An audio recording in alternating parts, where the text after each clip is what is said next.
Make money by blogging. Did you know that regardless of whatever you're personally passionate about, you can make money off of it? That's right.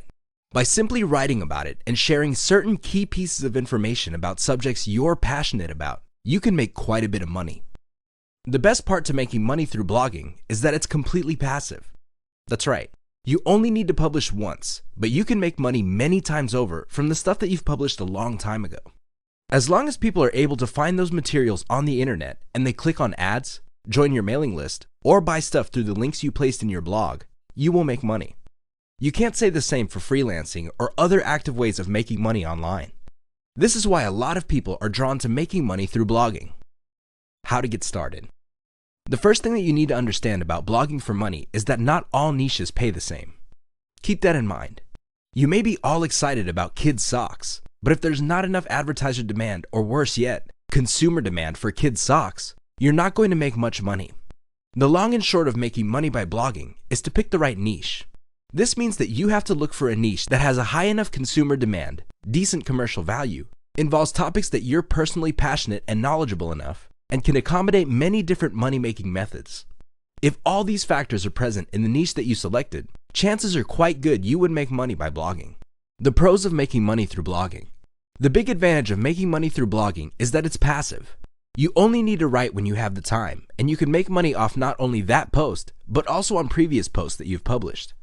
If you publish enough and your blog gets enough traffic, this can translate to quite a bit of money every single month. The best part is you don't have to stick around to actively work for that money.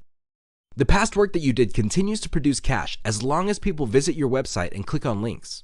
How awesome is that? Another great thing about blogging for money is that you don't necessarily have to write. One of the most common misconceptions about this way of making money online is that you have to be an excellent writer. Believe it or not, you can just take what other people have published and repackage it on your blog and link out to the sources. This is called curation. That's perfectly legitimate as long as you link back to sources. Even if you can't write for the life of you, you can still make quite a bit of money blogging as long as you curate high-quality content in a tightly defined niche. The cons of making money through blogging. The big disadvantage of this way of making money online is that it takes some time to ramp up. It also depends on how visible you are on the internet. These go hand in hand. If you barely publish or you publish using the wrong keywords and you're not really optimizing your blog for search engines or social media, you're probably going to struggle for a long time. There are so many blogs out there that have failed because people simply did not promote them the right way, and they also picked the wrong niches. As long as you avoid these two pitfalls, you should be fine.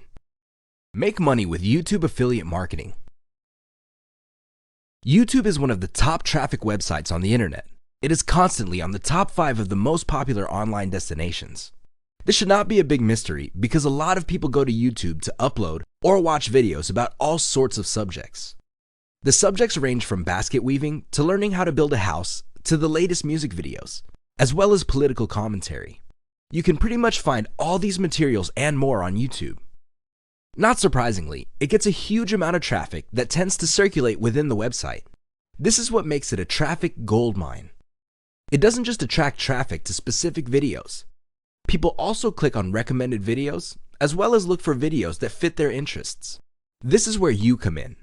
You can upload videos on YouTube to target a niche-specific, high-interest traffic, and then direct the traffic to your affiliate links. This involves posting up a video and including affiliate links on the description. If you play this right, you will get highly interested and highly targeted and qualified traffic to your videos. The key is to offer a lot of value. Please understand that YouTube has an algorithm that directly impacts how visible your videos are on that platform. If your videos don't get enough likes, comments, or other user engagement, your video is going to be buried. For example, if you offer videos on chihuahuas and your videos are very boring, flat, and are otherwise just glorified slideshows, don't expect your chihuahua video to attract a lot of eyeballs. That's simply not going to happen because there are other more interesting chihuahua videos out there. How to do it. How exactly do you set up affiliate marketing with YouTube? The first thing that you need to do is to select the right niche. This is the tricky part. You have to understand that everybody, and his dog it seems, has a YouTube video trying to make money off that video. That's how bad the competition is on YouTube.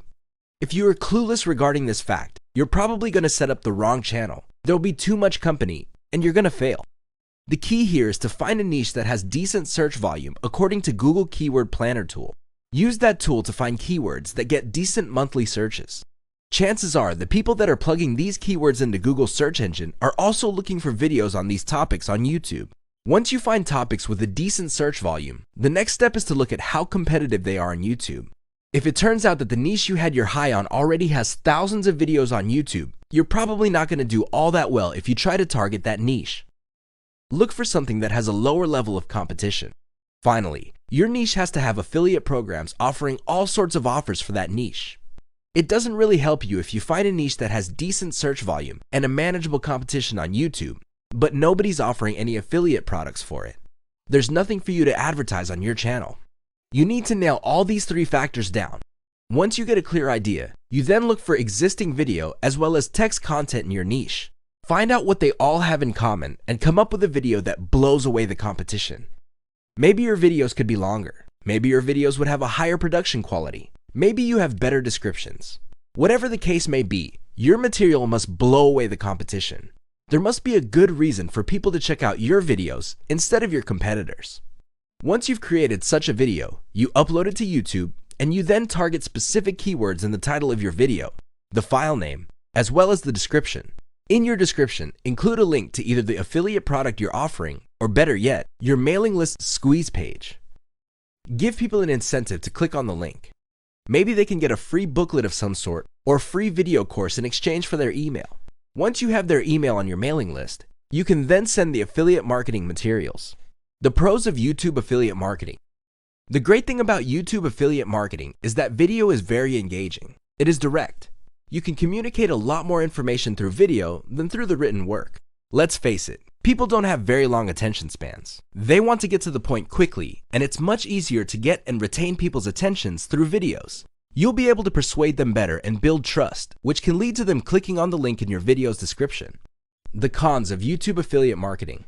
The big drawback to YouTube affiliate marketing is niche selection. As I've mentioned above, YouTube is very popular, so you can bet that there are lots of people in the niches that you're thinking of targeting. You really have to spend a tremendous amount of time and effort picking the right niche with the right completion level and commercial value to make this all work. Assuming that you're able to do that, the next step is to come up with high-quality videos. This is very hard to do on your own. Everybody's got all sorts of hot ideas, and most of these fall flat. The best way is to reverse engineer what other people have done. If you notice that somebody's blog post in your niche is very popular according to social media engagement, like Facebook likes or Twitter retweets, you might want to use that same topic and come up with an original video for that. Finally, another drawback to YouTube affiliate marketing is that it costs money to produce high-quality videos.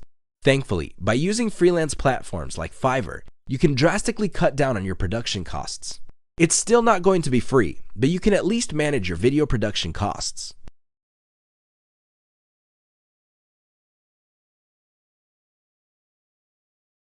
Make money reselling services. People all over the internet have all sorts of needs. Maybe they have a business they're trying to run. Maybe they're trying to get the word out about their business. Maybe they're trying to get into school, or they have some sort of problem that they need expert help with. Whatever the case may be, the internet exists in large part because people have all these questions that they need answers for. This is a tremendous opportunity because you can look for the most common problems people have and find specialists who solve that problem. Your job is to simply become a middleman. That's right. You buy professional services at a very low rate and then turn around and resell it to people who need it at a much higher rate. Your profit, of course, is the difference. How to get started. To make money online reselling services, the first thing you need to do is figure out what kind of services you're going to be reselling. As you can probably already tell, not everybody has the same needs. Some people have very common needs and can be expected to pay very little to solve these problems. For example, there are lots of people out there looking to get a website designed. The problem is, these services are so common that you really can't expect people who need such services to pay top dollar for them. That usually doesn't happen. You have to find a specific set of problems that people would pay a premium for. Here's a rule of thumb. The more specialized the solution, the more dollars you can charge for it. One key tool that would help determine the demand levels for certain types of services is the Google Keyword Planner tool. You should hire a virtual assistant from places like conyoplus.com. They feature virtual assistants who would work on quota for only $30. That's right. You get to pay on a day-to-day or once-a-week basis. You only pay for the services that you asked for, and it's only $30 for every 8 hours worth of work. Regardless of how you do it, get a massive list of high-value services people are looking for, and then correlate this with the search volume data offered by Google Keyword Planner tool. Once you filter out this information, you should then look for service providers for those types of issues. You then decide on your profit margin and then set up your own service website. The key here is to hide the fact that you are simply turning around and reselling somebody else's services. Your website is intended to convert traffic that you get through search engine optimizations and social media marketing. Once you get orders, you then turn around and order the services from the actual provider. Pros. This business model is very scalable. You get to focus on the fun part, marketing. You leave the rest to a list of professional services providers. It can be automated to a certain extent and can be quite passive. The best part is this type of service can yield a tremendous amount of money with very little effort, depending on how specialized the services you offer are. Cons of making money online reselling services. The big disadvantage of this business model is niche selection. You really have to put in the time, effort, and energy to pick out the right kind of services that people would pay a premium for. This is not obvious. It's not going to jump out at you, and it's definitely not going to fall from the sky. Thankfully, there is a shortcut to this. As I've mentioned, you can hire virtual assistants from places like Fiverr, or if you're looking for a cheaper alternative, conyoplus.com or Conyo Plus. The key is to do the proper research and then set up a professional website. Another disadvantage is you have to draw traffic. Thankfully, again, you can outsource this to your virtual assistant, or you can buy traffic packages or search engine optimization services.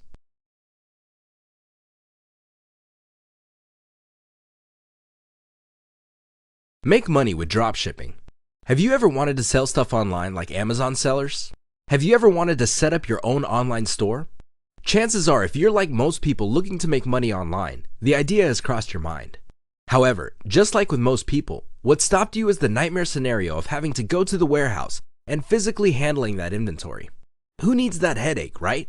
Well, dropshipping is the ideal solution for people looking to make money online through physical product sales. With dropshipping, you don't have to have a warehouse. You don't even have to touch the merchandise. Here's how it works. You set up a website and you stock it with products that are actually sold by another online store. This is usually a distributor or wholesaler. When somebody comes to your online store and buys something, you set up a software that automatically orders that inventory from your source. The difference, of course, is your profit. Since a lot of dropship wholesalers are based in China, you can bet that the profit margin of most dropshippers is quite hefty. We're talking markups starting from 50% all the way to several 100%. It's crazy. In fact, the difference between the wholesale price and the online retail price of many types of products are so extreme that dropship stores can absorb the loss created by refunds because their margins are so big. That's how lucrative dropshipping can be. It all boils down to automation, niche selection, and finding the right supplier and driving traffic to your online store. How to do it? The first step, as usual, is niche selection. You have to pick the right product to sell. Please understand that just because a lot of Americans are buying a certain type of product doesn't necessarily mean that that product has a fat profit margin. If the profit margin isn't there, that product is not worth selling. Seriously, it's just going to cost you too many headaches and stress. At the end of the day, the money is simply not worth it. You have to find products that have a high enough return on investment and have a solid demand level while facing relatively low competition levels. This is a tall order because you're balancing all these factors. It will probably take you quite a bit of money and time to do it on your own. The good news is you can hire a virtual assistant from places like Conyo Plus or freelancer.com to do all this heavy lifting for you. The great thing about Conyo Plus is you can hire somebody on a day-to-day basis for only $30 per day.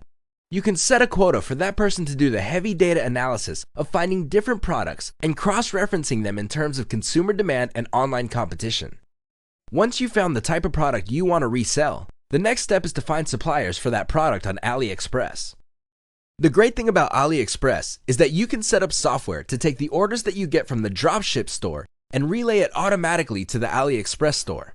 You can be asleep. You can be on the other side of the planet enjoying a tropical vacation. You can be out minding your own business. All of these happen automatically. At the end of the day, you just see your profit margin. Pretty nifty, right? You can use setups like Shopify to quickly set up your online store and then plug it into Oberlo, which automates inventory ordering and inventory entry. If this is too complicated, or if you think you have better uses of your time instead of doing this yourself, again, you can use freelance virtual assistants to do it for you. Set up properly, your store would attract traffic from the internet. When your visitors buy items from your store, your software will automatically order these inventory from your source. Pros. The big advantage of this method is you don't have to handle inventory. Another great solid point is that pretty much everything can be automated. Cons. The big downside to dropshipping is niche research. The bottom line is if you pick the wrong types of product or product categories, you're going to fail. You're not going to make any money. Either you're not going to attract traffic, or the return on investment is simply not there. Or you just have too much competition. None of these situations are good. They all lead to one place: failure. So it's crucial that you pick the right niche. Make money with Quora. Quora is a question and answer platform on the internet that is highly popular. In fact, it gets a tremendous amount of traffic on a month-to-month basis. It seems people can't get enough of posting questions online and having hundreds of people scramble to answer their questions. What's not to love? Well, believe it or not, this platform can actually help you make extra dollars every single month. When people post their questions, they're looking for people to suggest solutions. If you suggest a solution that leads to them clicking on a link, which leads to a page that has advertising, and they click on some of those ads and buy something, you make money. It really is that simple. How to do it. The first thing that you need to do is figure out what niche you want to target. Please understand that you're looking for reader interest. This means that certain questions on Quora get a lot more views than other questions. Obviously, you're going to target questions that get a lot more views. This increases the likelihood that you'll get a lot more traffic to your link. The next thing that you have to figure out is the kind of content that you can post on Quora, which will allow you to pull people to your target site. This is not always easy because when people post questions, sometimes the answer that they're looking for is very, very specific. You have to find a way of massaging their interest in this specific answer to translate to a click to your resource page. Once people are in your resource page, you must then write materials that will keep them on your site and clicking on your internal links until they like an ad or sign up for your mailing list. You make money when people click on an ad and buy something, or when they sign up for your mailing list. How does this work? Well, when people sign up for your mailing list, you get many chances of sending them updates. Many of these updates have affiliate links in them. If they click on the link and buy something, you make money. The pros of making money with Quora. The biggest advantage Quora brings to the table is that it supports all niches. Whether we're talking about midgets putting up a Christmas tree, or the histories of certain countries or religions, people ask all sorts of questions on Quora. Think of it as a question and answer version of Google. What's not to love, right? If you're looking for a place that draws people who are interested in specific issues, Quora is the place to be. Cons of making money with Quora. Don't expect to make money with this platform overnight. Just because you posted a really good answer and it had a lot of views, doesn't guarantee that people would be motivated enough by your answer to click on your resource and click ads on your resource page. Usually, you have to post quite a number of answers to gain traction to your target site. Also, depending on the niche of questions you're specializing in, there might not be all that many questions on Quora. There will be a few, but the views for those few questions may not justify you putting up a special page to try to monetize that traffic. Again, this is where niche selection comes in. You have to find a happy marriage between high enough question volume and commercial value, as well as average monthly search volume on Google. All these correlate to a niche that may yield a positive return on investment. The shortcut to this is to hire a virtual assistant through places like Fiverr.com, Freelancer.com, or if you're looking for a cheaper alternative, ConyoPlus.com.